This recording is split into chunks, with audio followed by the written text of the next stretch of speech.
સુરતના ઉત્તરાયણ વિસ્તારમાં મહિલાએ તેના ઘરના વાડામાં તથા બાજુના ખાલી પ્લોટની જમીનમાં દાટેલી વસ્તુ જ્યારે બહાર કાઢવામાં આવી ત્યારે તે જોઈ પોલીસ પણ ચોંકી ગઈ હતી। પોલીસે આ વસ્તુ બહાર કાઢી કબજે લીધી છે। મહિલા અને તેના દીકરાની ધરપકડ કરી હતી। સુરત શહેર જિલ્લો તો દારૂનો શોખ માટે જાણીતો છે, ત્યારે સુરત શહેર પોલીસે સુરતના ઉત્તરાયણ વિસ્તારમાંથી દારૂનો મોટો જથ્થો પકડી પાડ્યો હતો। દારૂ પકડવાનો એ નવી વાત નથી, પરંતુ ઉત્તરાયણમાં મહિલા બુટલેગર અને તેના દીકરાએ જે રીતે દારૂ છુપાવ્યો હતો તે તરકીબ જોઈ પોલીસ પણ અચરકમાં મુકાઈ ગઈ હતી।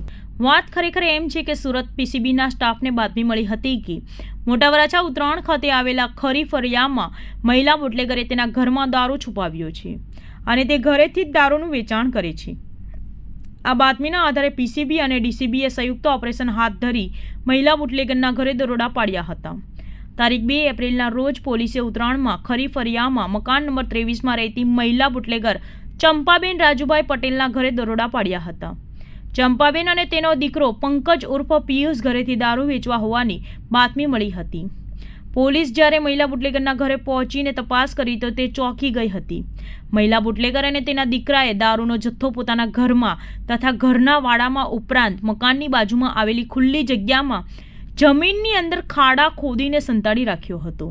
તે ઘરમાંથી ચોરી છુપીથી દારૂ વેચતા હતા।